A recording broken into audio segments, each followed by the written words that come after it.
Hopefully my voice doesn't give out. Something. Yeah, I got like a cough, head cold thing. I lost like total hearing in my left ear for a day. What? Not fun. And my doctor's like, "Oh yeah, that happens." I'm like, okay. Dr. Vinny Boom Bot? Fucking doctor. Yeah, it happens. Yeah, it's a good diagnosis. Yeah, that'll happen. It happens. Yeah, nothing to worry about it. It happens. But I'll have sexy voice for the whole show though. So that's Yeah, there you go.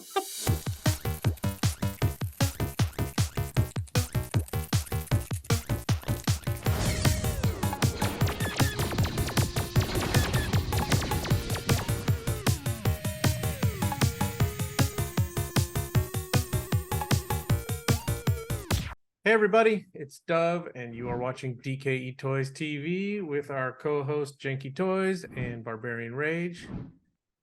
Yay! we're having a finger gun fight. And our special guest is Brian from Toyz Alive.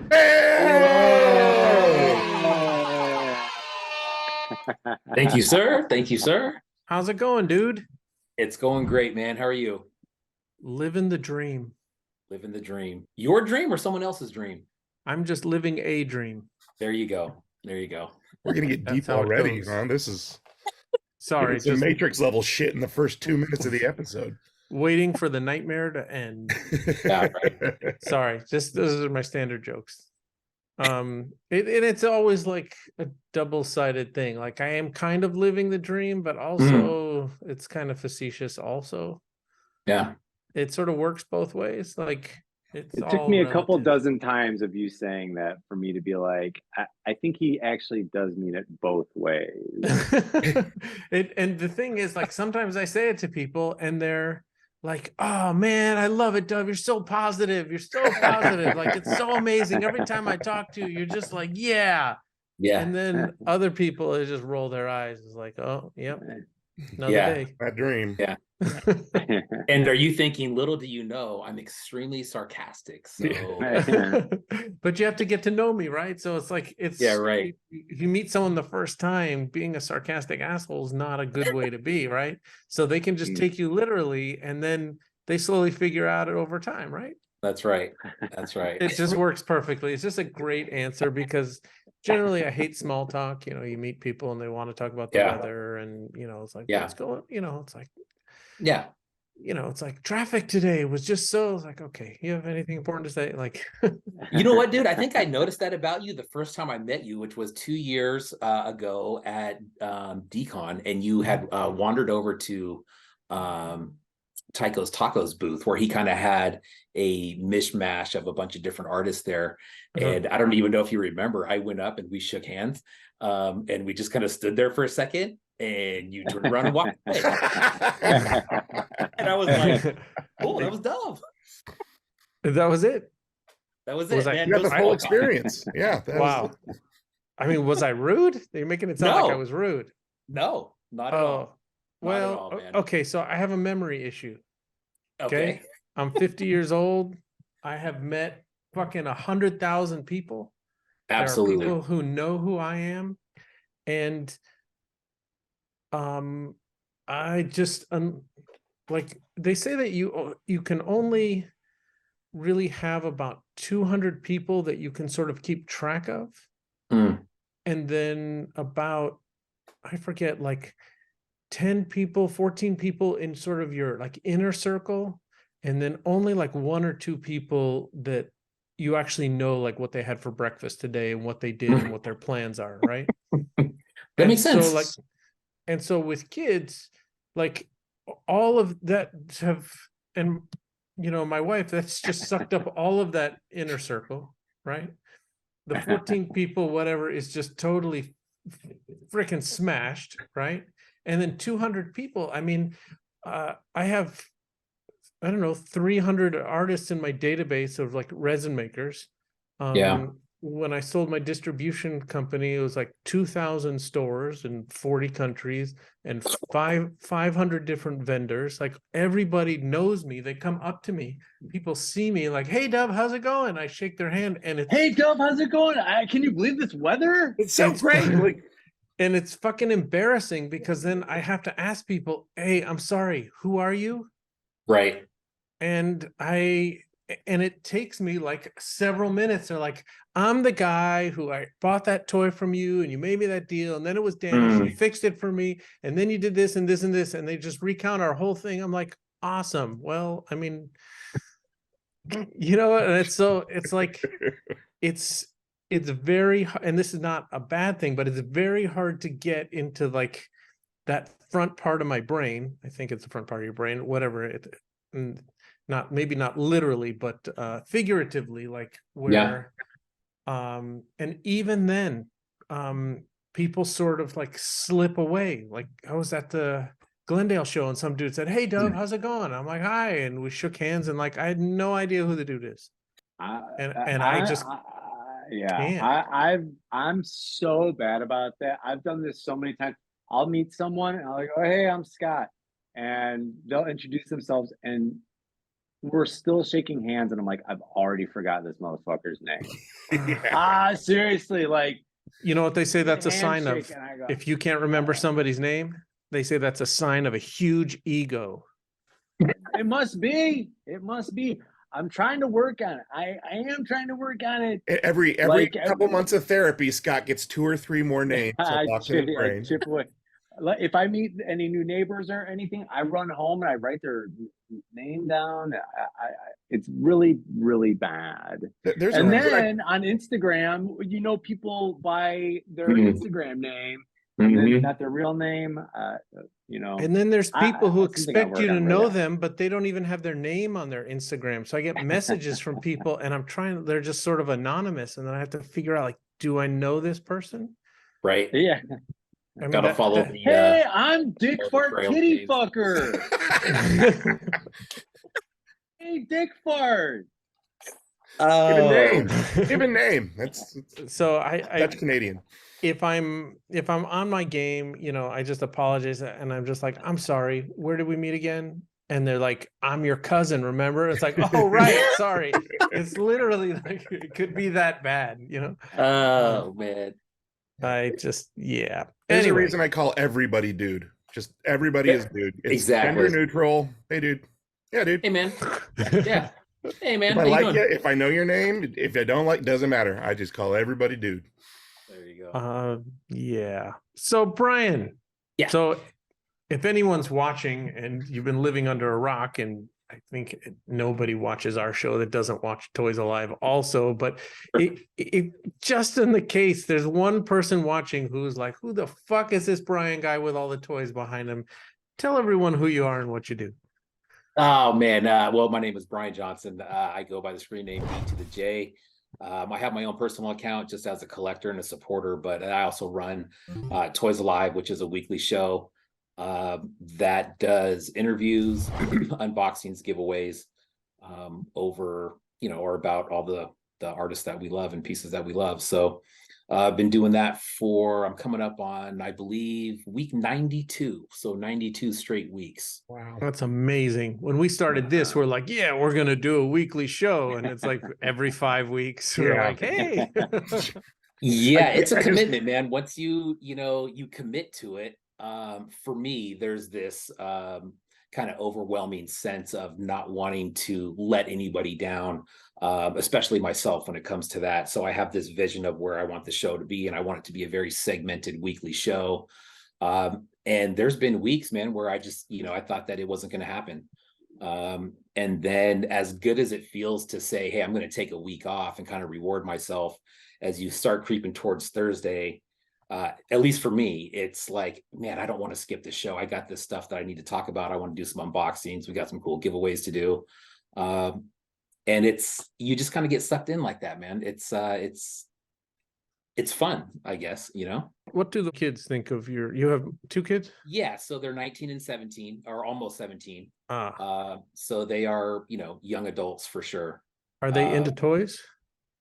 They are not into toys. My son, when I first got into this specific community, I'd say probably 2020-ish, I would say. My son was interested in it, yes. My daughter has never really been interested in it. But that being said, they're both, you know, very accepting of this undertaking I have chosen. So well, they're accepting, they don't think you're weird. I don't know He didn't that. say I that. can't say that for, He I can't didn't say say that that. for sure. The two are not mutually exclusive. That is. Well, let me I ask don't you know. this: like most Yeah. kids are at that age are embarrassed about their parents. I mean, are they super embarrassed when someone comes over? Do they say like, "Oh, that's my dad's room with all the cool stuff," or do they like, just keep walking, you know, my room's over here. Well, see, already you're assuming that they're bringing kids over here to see and they're not embarrassed, all that. So if they can persuade them to come to the house, Yeah. I do think there is a little part of it that is cool to them. You know, I have the same conversations that I have with a lot of other people. I think they do understand that, you know, you're talking about toys versus art and then kind of intermixing the two. So I think they get it, and you know, they're supportive is all I can ask for. As long as I can split my time. You know, they do go to their mom's house, so it's like a week on, week off right now, which is kind of getting, you know, not that way now that they're getting older and they can make their own decisions and kind of do what they want to do. But you know, they're supportive, and that's all I asked for. And if they weren't, I'd probably still do it anyway. So. But when you were married, were the toys a problem? The toys were not around. When Toys were not around. Oh, the when I toys was were married. they were a liberation moment there, huh? In So- a way, yeah. So Yeah. I guess the burning question is, I would say since this thing started, let's say 2005 or something, you started when? Like I think you said like right around pandemic, right? Right around pandemic, yeah. I think my first Instagram, or I got an Instagram account, which I was very anti anything social media up until that point. So when I got my Instagram account in 2020, that was actually my first social media account of any kind. Okay, so just to put this into perspective, so here's someone who discovered this niche of a niche of a niche, and I mean that's only a few years ago, and then you can see the collection sitting behind you, right? And then you started a show which you are almost 2 years into doing weekly. Right. You went in hard, dude. I went in very hard, and it hasn't stopped yet, honestly, man. Yes, I went in very hard, and you know how that came about was one of my best friends. I've been very, very close with him since we were like 13 years old, is my buddy Lucas over at Hurt Toys. And he actually knew somebody. Yeah, he knew somebody back in the day that worked over at Super 7 in San Francisco. And we were just kind of hanging out, and he said, "Hey, let's go to that store and check it out." And I walk in, and first thing I see is the Healy made figures that were out at the time, and and some Phantom Starkiller stuff, man. And I at that point was clueless as to who both of those guys were. I was amazed by Phantom Starkiller. I came home, did some research, opened up an Instagram account, found out who these guys were, went directly back to Super 7 and bought everything I could as far as killer bootlegs and Healy. Wow, but the stuff you saw was the stuff that Super 7 put out. Right. That's still only a few years ago. Yeah, that's a few years ago. Yeah. And then I came home, and basically just down the rabbit hole we go, man. I think my first piece that I bought was actually a titty bean piece. I kind of went down the wormhole and ended up on his Etsy page. Yeah. And then after you get onto that, I mean, here comes the flood of everything, and you just get lost in it.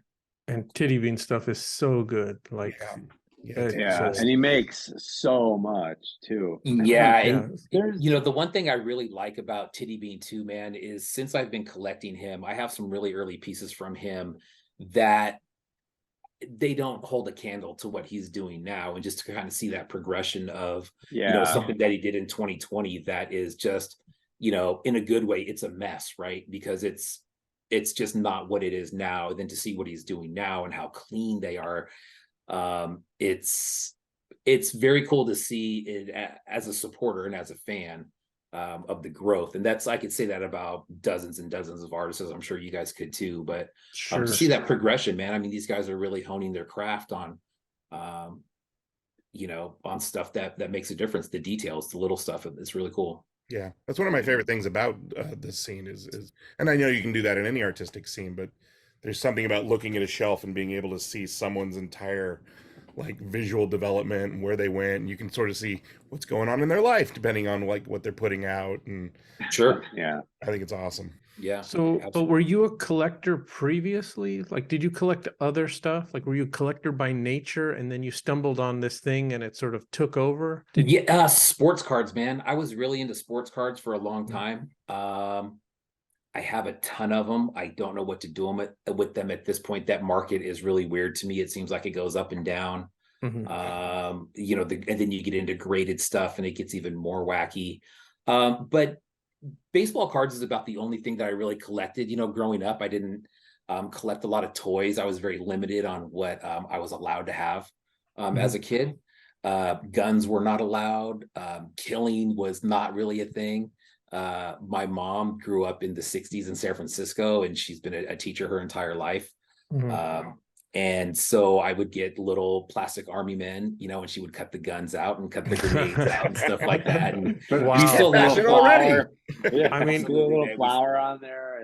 Yeah, absolutely. And not even that, man. I would just have guys in a position like this with nothing in their hands, right? Or throwing a grenade, and it's just like, oh, he's throwing a baseball. You know, it's That's amazing.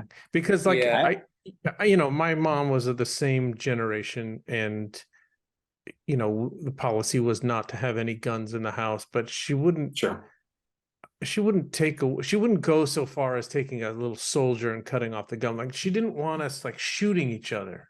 Yeah. And I get that, and I hated it because all my friends had. She's like, you can do that at your friend's house. Like, we're not doing that at our house. Okay, fine. Right. And then now that she's got grandkids, you know, she just comes up over with the big fucking Nerf gun like this. It's like, here you go. Go show your sisters. Like, what just happened? Yeah. Like, it's just all. Yeah. Yeah, man. I remember we had a bumper sticker on our car when I was younger, and it said, "Arms are for hugging, not for killing." Wow. So, and That's that honestly, great. man, that wraps up my mom in one sentence right there, man. But I That's would not amazing. change. I would not change that for the world, man. Both my parents are have been lifelong teachers, and I think if you're raised by teachers, it's different, man. It's different. They're both very caring, helpful people, and I like to believe that that's where, you know, my nature comes from, is just kind of being raised in that environment. And it's something that I would never, ever change, man. Did you do that similarly with your kids, or did they get to play with guns? We had guns in the house. Yeah. Yeah. So my son had quite the collection of Nerf guns. Right. You know, when I was little, my mom, water guns weren't even a thing, you know? Right. No, it was just like, it was kind of like what you said, you know, if you're pointing something and pointing it at somebody and pulling a trigger, that's going to be a hard no, you know, Right. no matter what it is. So, but growing up, or at least my kids growing up, yeah, man, I mean, you know, I got divorced when I think my son was 5 and my daughter was 3.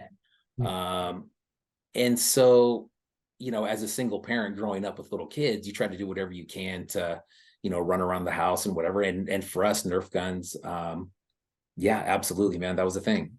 The one thing I will say about Nerf guns is that they are, you know, big and yellow and orange, and the guns when we were kids looked like either you were in a cowboy movie or you had like a little M60, like you were going into Nam. Like, What were the ones? It was like the Autotech or something was the squirt gun that looked like a Uzi, and people were using Ertl, it. Ertl, the Initech. Initech, yeah. There was one that was an Uzi that we had, and it was a fully automatic squirt gun. You pull the trigger and it goes. The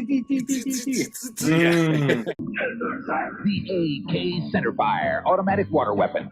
So, and funny. The kid got shot. Yeah. Police officer opened fired on one. So funny. My dad was in Vietnam. The funniest thing is when I was a kid, I had a friend who got that M60, M16 rather, gun, right? The rocket launcher, right? And he was on one.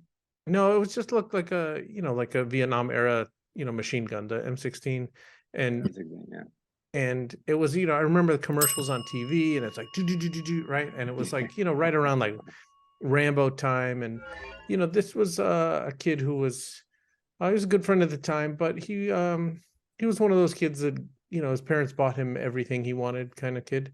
And I had very little, but loved going over to his house to play. But when he got that as a gift, he decided to have a party with all his friends from school to have a water fight party, right?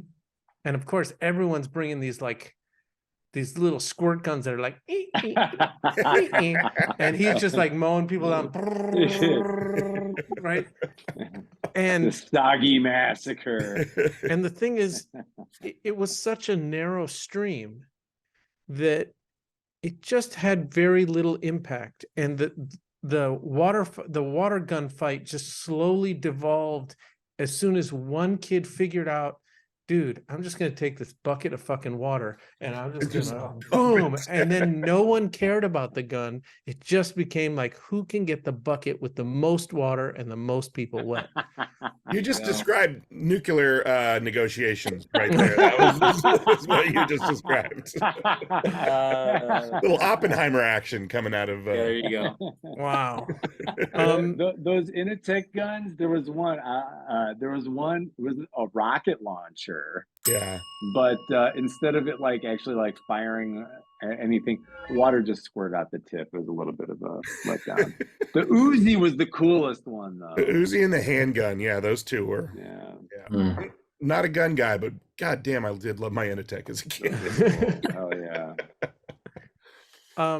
So Brian, normally people who come to the scene are already into toys. Mhm. They're already collecting action figures, and then they get sort of like burnt out on like commercial stuff, and they just see the trends that this company is going to keep making Star Wars figure. I'm going to make a Darth Vader like this, and I don't like this. Yeah. And like when this stops making money, they're going to make the bigger size, and then we'll sell it all to you again, and then this size, and then we're going to do it in clear and gold, and keep going. So were you collecting toys at all? You just went straight to resin action figures? Well, I do have toys from when I was a kid, action figures. I have, just a few Star Wars stuff, just random stuff, real common stuff. But within the last, I don't know, maybe 10 years or so, I really started trying to complete the Motu vintage line, which I got pretty far. What do you need? Well, I got a list. I got a list, man, and it's all the randos, you know what I mean? But all the main stuff I have a pretty solid collection for that. Unfortunately, I don't even have it displayed because I just don't have room for it right now. This what we're talking about now has taken precedence over all that stuff. But for a while there, man, I was trying to complete the whole line, and I think it was probably in the midst of that is when I found this, and then it just all my focus just totally went the other way. I haven't bought a vintage Motu figure in I don't know how long. But with those, it's you can find something cheap, but then you got to buy the weapons and you got to buy the armor, and the prices are all over the place, man. You want something that's in decent condition, and you're going to pay 3 times what you would for a couple scuffs here and there. So and that stuff is all really common, man. I don't really like the stuff that's so common. I want stuff that's original and unique, and where someone's looking, wow, what is that? Who made that? How did they make that? Yeah, original He-Man on a card, like with a high grade. It's like over 10 grand. Like it's crazy. Yeah, it's crazy. And you see them. I see them come up for sale all the time, and there's some people out there that have just complete collection. I'm sure man, they have complete collections of those things, and that's just that's crazy to me. When we played He-Man when I was a kid, everybody in the neighborhood, the rule was you had to play like for real He-Man. So when one of the figures died, we actually buried them in my backyard. Yeah, and then forgot about it. And when we moved in like 1990, we tilled up the garden area before we moved, and just hundreds of He-Man parts coming out of the earth as we're tilling it up. Because I'd forgotten, as kids, we would just when they died in the game, we would bury the He-Man figures. So thousands of dollars of He-Man spread up by this roto thing through my head. Yeah, Wow. That's a hard pill to swallow some days. I mean, it's a better story than like my mom threw them out. Yeah. Which is sort of like the standard story. It's like, oh, if you knew what my mom threw out, I would be rich today. You know, it's like I don't even know how it started that we played for keeps, but like I do remember one kid sneaking into my backyard to dig up his figure, and he got caught and he wasn't allowed to play anymore. What are you doing in the graveyard? Sacrilege. Leave them buried. Sometimes dead is better. Yeah, I can't tell if like we just know everything our kids are doing, or they do have this like secret other life that we're just completely unaware of. Like I feel like as a kid, like we're just like left alone and like nobody cared, and it's like, you know, like my wife or I would walk in the room and say like, hey, where are all these figures? You know, it's like, oh, I buried them in the yard, right? It's like, but that generation's parents are like, it's just stupid kid stuff. Like, whatever. Yeah. They're just stupid toys. Yeah, it's just I throw them out anyway. You know, it's like, My parents noticed at all that those toys were not there anymore. So until they tilled them up out of the yard, and then that was it. And I knew a kid that started a forest fire when we were 12. Of course you do. You know, and it's just like his name was Scott. You know, I was going to say, was his name Scott? Wow. I mean, it's a different time back then. Yeah, different time. It was the 80s. You know, back to your mom and your dad's bumper sticker. It made me think of my actual favorite bumper sticker was on Frank Kozik's car, and it said, "Make war, not art."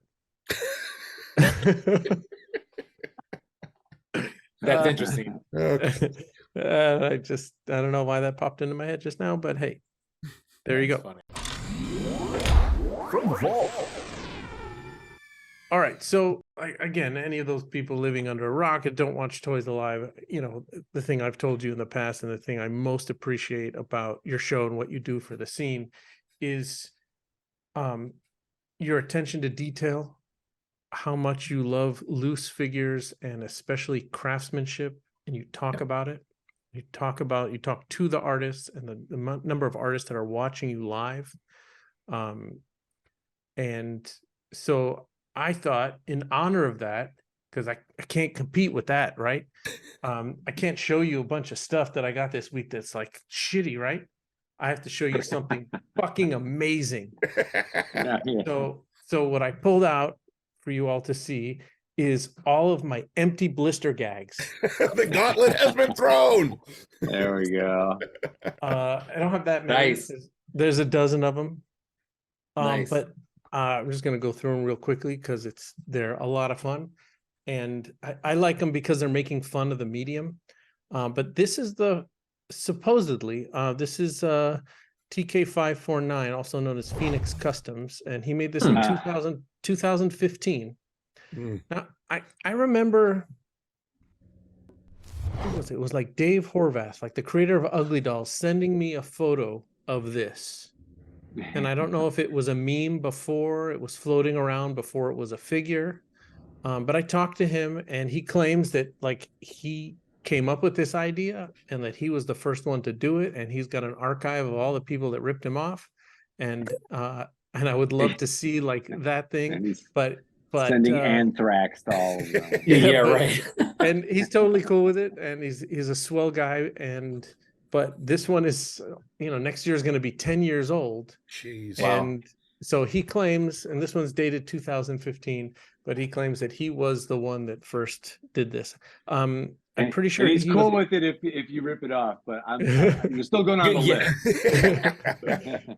I mean, wouldn't that be amazing? Like if you created something and then you just bought a whole collection of everyone that's something I would do. Yeah. Every knockoff. Yeah. Like, but I believe he claims also to be the first one to do he sent me a photo of it. The one stormtrooper in Star Wars that's missing, and they say, hey, where's TK whatever? And like he made that one. And then he also made the Uncle Owen and Aunt Beru. 49, was it? Yeah, that was how it got known. The burnt Yeah, skeletons. the Yeah. burnt, and I know a lot of people have done that since. And he also claims to be the first person to do a severed limb. It's true. I actually think he, as far as I know, he was the first person to do a severed limb, which I didn't know when I did severed limbs until Dead Greedy very loudly and frequently decided to point out that I was not the first person to have done severed limbs, and I owe restitution to TK. But there's been He's like quite- the there's been Rorschach of bootlegs. You know? Yeah, no, I reached out to him and I was like, dude, I'm so sorry. I did a Google search and I never found this. And he was like, no, those are cool. Keep doing them. Maybe we'll trade one day. I was like, all right, great. Nice. Yeah, he's super swell guy. So I'm gonna just go through a bunch of other. This one is from 2016. This was a Comic-Con exclusive. And I remember this was like on my list of stuff I had to get that year.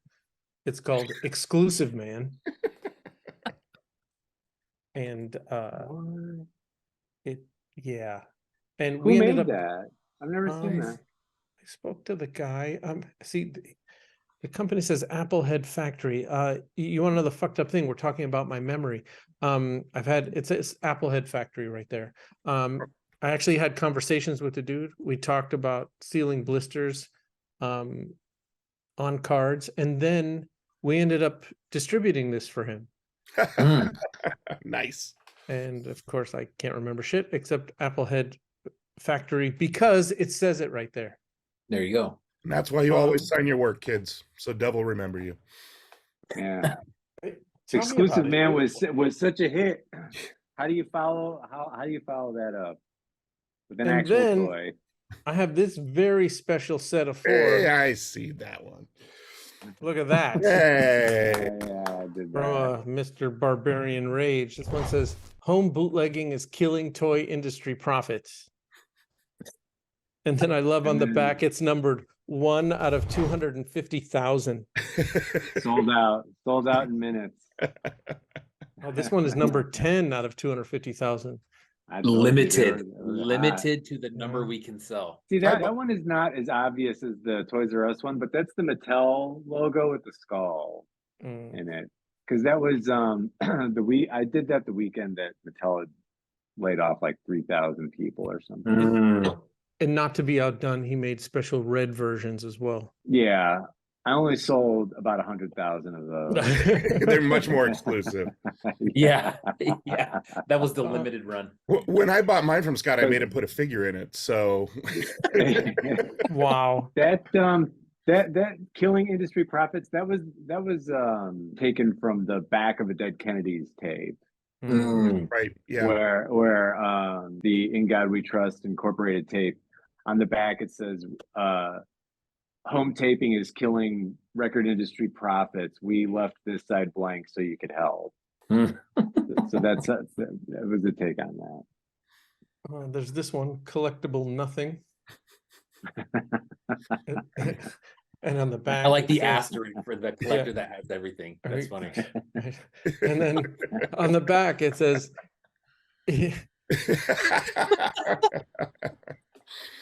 right? Oh man. Fantastic. And unfortunately, collectiblenothing.com, there's nothing there right now. That's funny. He followed through. He took that joke all the way through. I appreciate it. Right, right. But so I'm not sure the first empty blister gag, but this one dates back to 2010, and this was put out by Mattel at Oh, San Diego yeah. Comic-Con. Yeah. So this was the invisible jet, and it had the empty blister, but it also had the empty tray, right?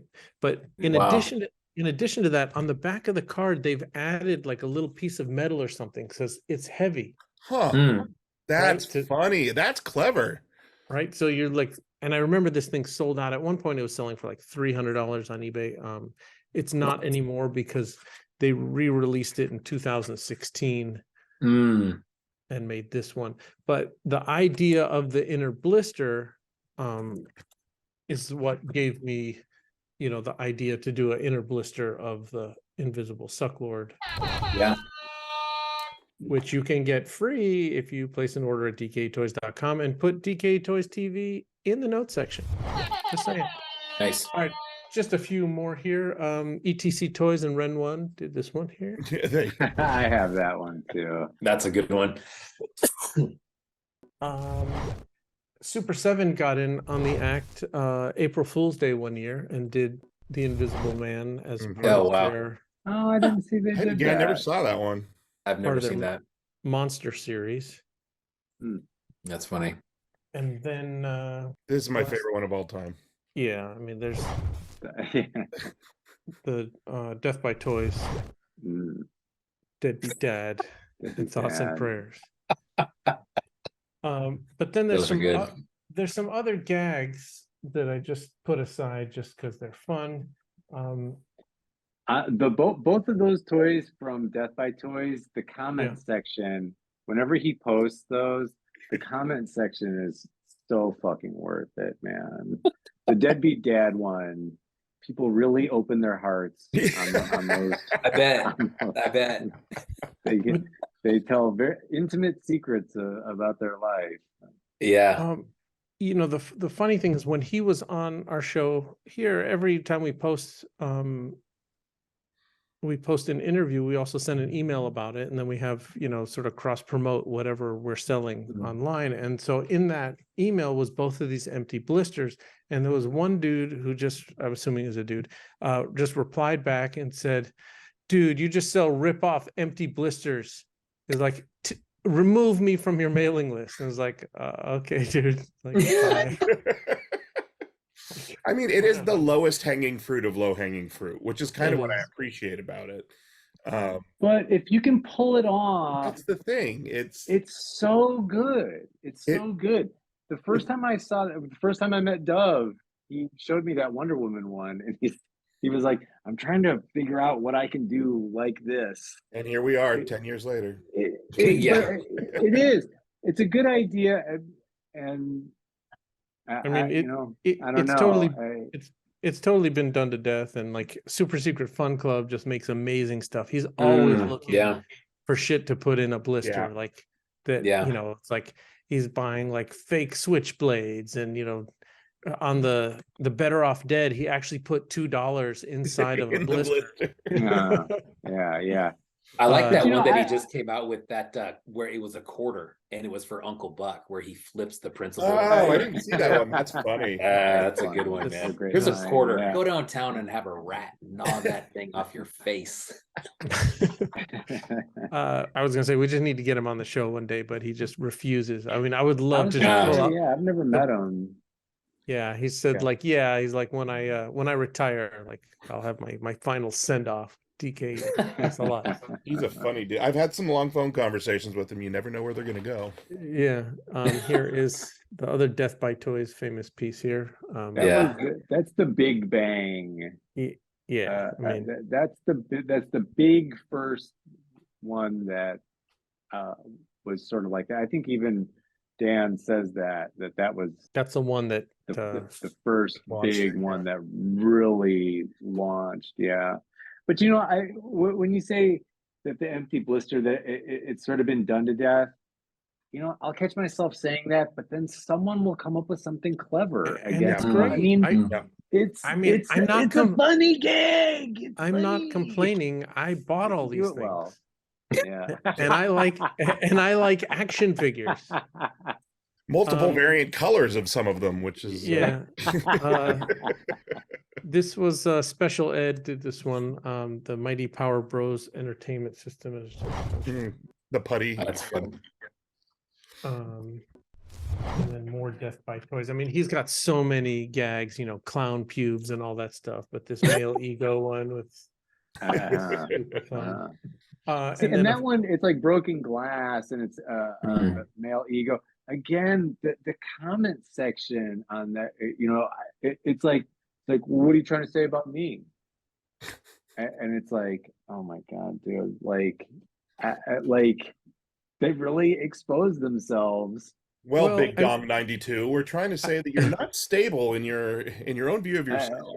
All right, but think about what you're saying here. It's like, you know, there's 4 of us here. 2 of you are artists and also collect a little bit, and then you have like 2 collectors here, right, who collect art. And like, what if anything is but a piece of modern art that someone like decides to do a thoughts and prayers or a deadbeat dad and post it online, and it gets all of this comment. I mean, that's the whole purpose of art, right? It's a Jeff Koons piece. I mean, it's that Totally. same sort of like conceptual weirdness.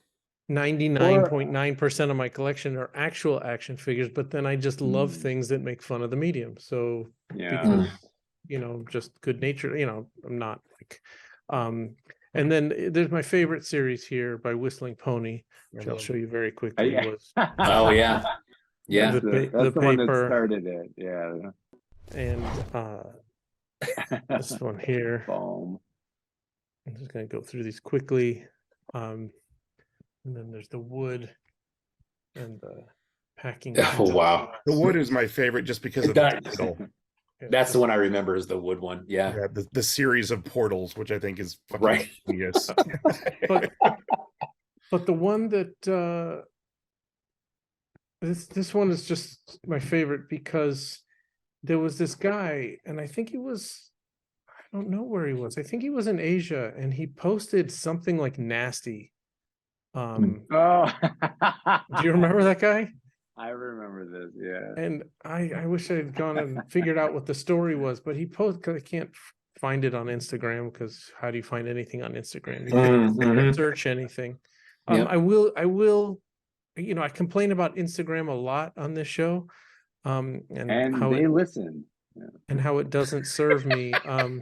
But I saw this one clip, and this has sort of like improved the quality of my life, so I'm gonna share it with you. If you go to settings and privacy and then content preferences, there's a setting in there called snooze suggested posts. Oh, really? And you can snooze suggested posts for 30 days.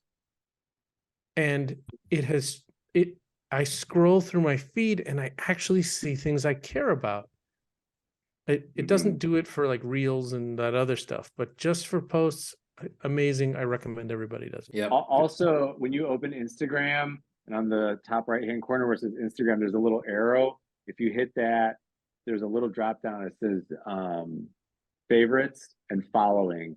And if you hit following, it goes back to the chronological order of the people that you follow. Yeah. When you look at the algorithm. When you look at the people that you follow, not their listings though, not their postings. It goes back to chronological order in which everyone that you follow posts. Whoa, are you serious? Most recent posts. Most recent posts. Yeah. Yep. That's amazing, because I'm tired of seeing posts from like 2 weeks ago like that.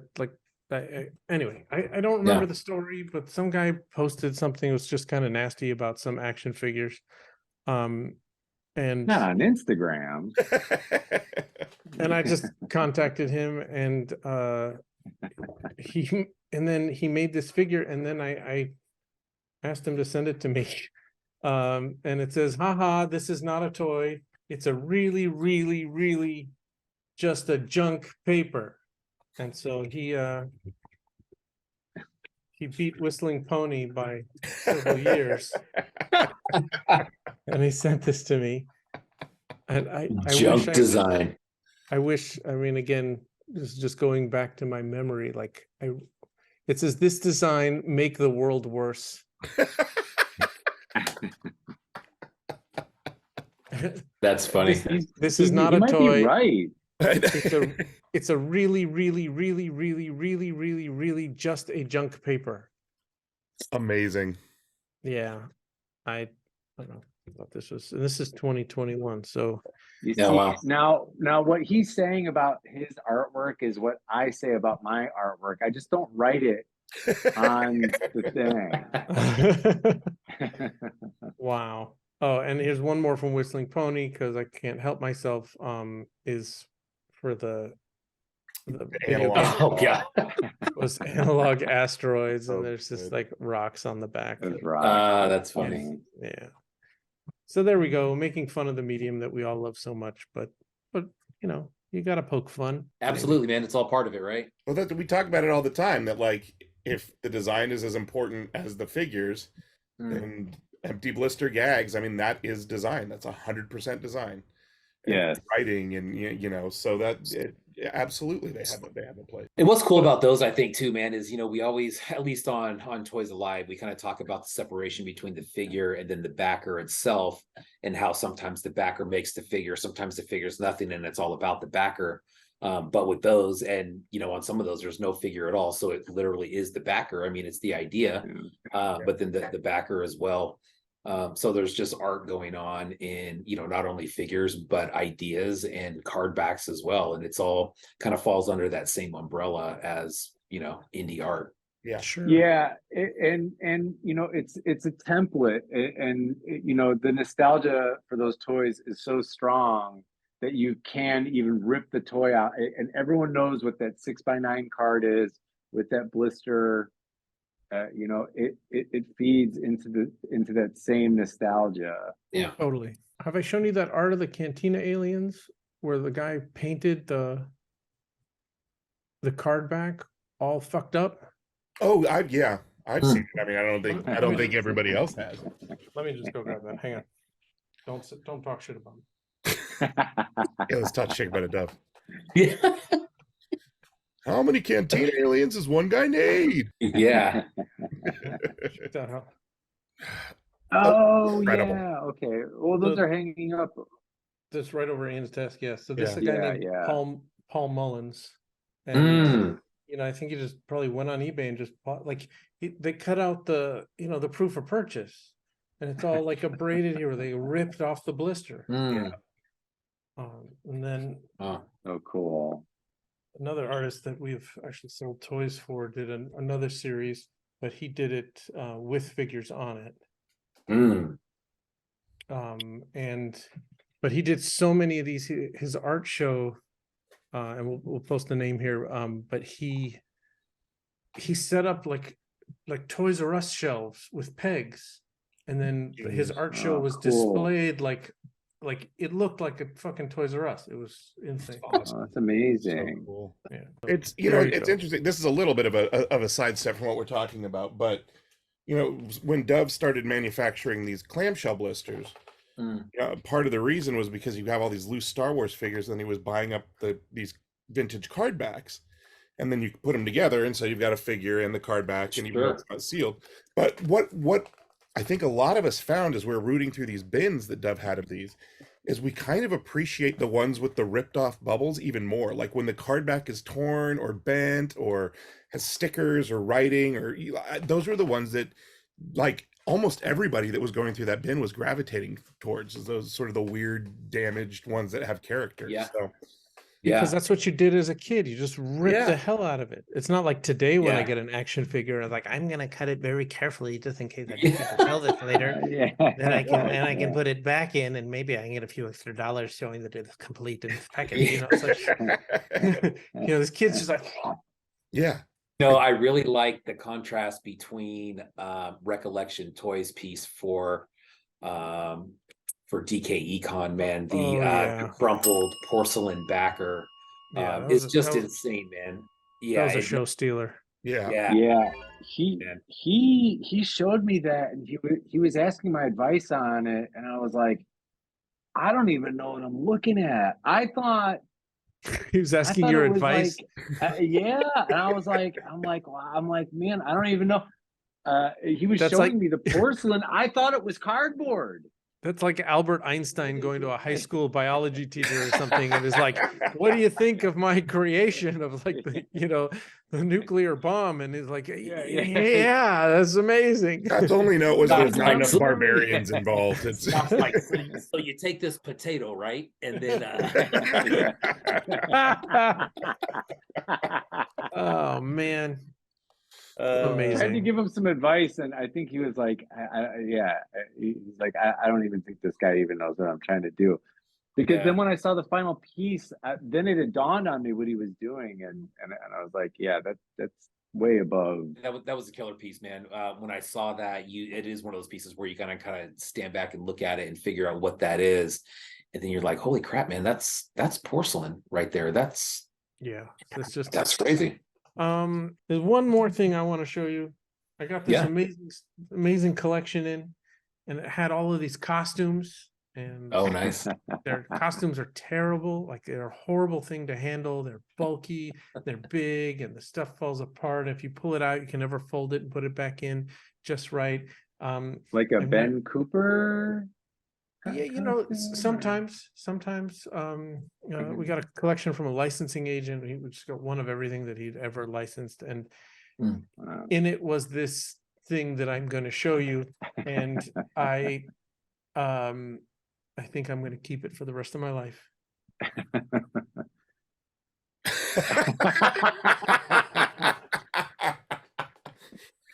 This is like a whistling pony piece already. Well, that's Wow. the thing. Deluxe quality, washable Han Solo adult wig. I mean, I'm going for the Han Solo look. What do you got? someone approved this. Amazing. So someone looked at this product and approved the product, and they approved the packaging. And what happened when I showed it to you guys? You just instantly burst out laughing. Yeah. I mean, look at the photo. Like, It is someone's gonna- washable. It is washable. It's so, the deluxe so version. gross, dude. Someone's gonna go make a figure of this. They're gonna take this and then they're gonna do like a vintage Han Solo and put like a wig on him. Oh yeah, man. That's the Okay. that looks like the George Costanza hairpiece. I mean, look at it. It's gross. Like, It's just a raccoon in a bag. My God. it's just like, I can't believe this is a thing, and I'm gonna just. That's so good. forever. Yeah, It's just- that needs to go to That's so CGC funny. to get encased. Wow. Can you Man. trade my Han Solo wig?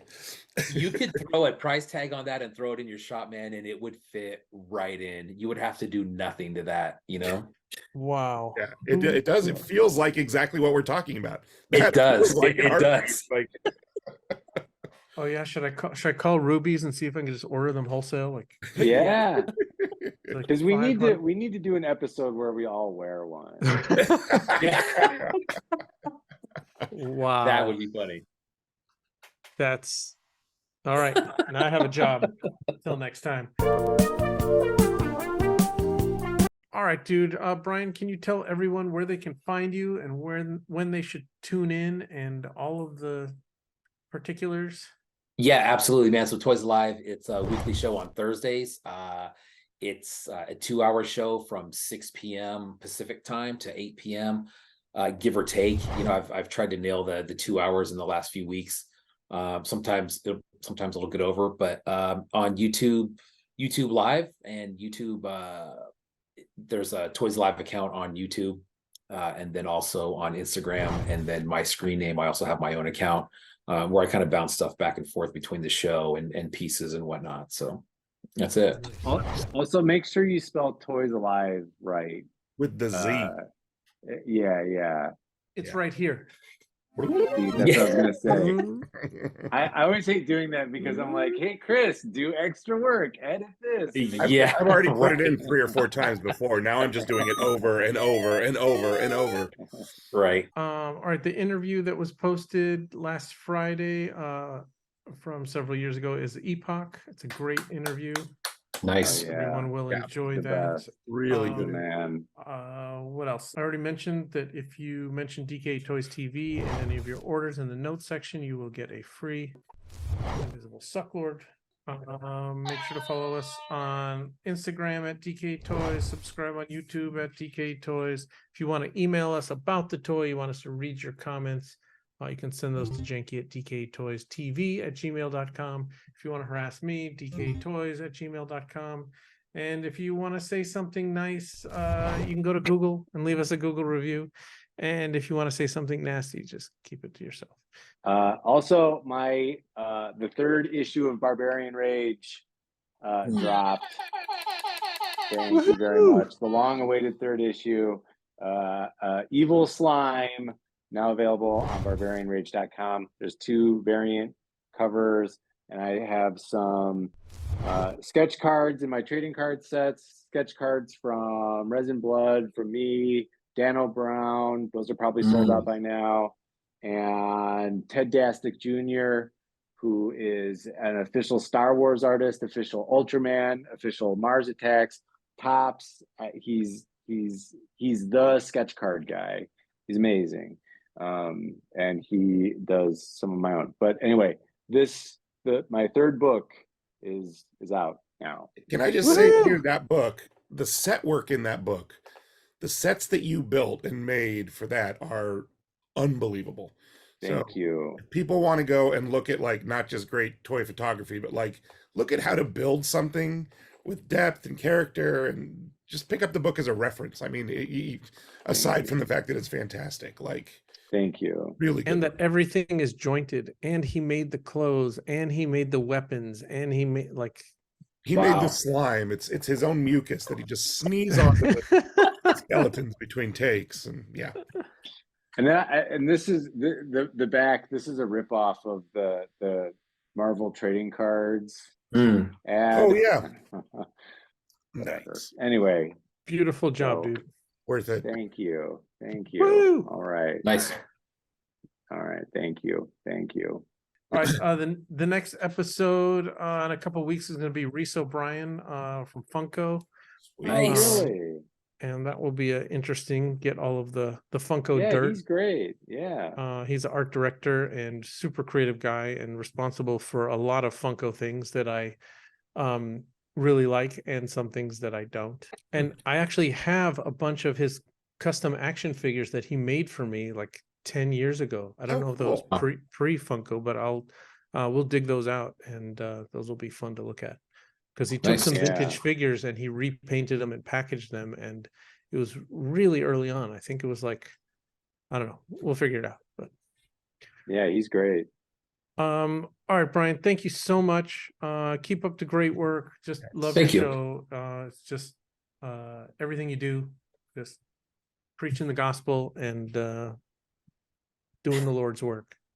Thanks, man. I appreciate it, dude. I would not have it any other way. And some exciting things coming up. So looking forward to it, man. Thank you for having me, dude. It was it's a pleasure to hang out with you guys, man. It's super fun. Yeah. Excellent work. Yeah. Thanks, dude. All right. We will talk to you soon. Right on. Bye. Thanks. Stay fresh, cheese bags.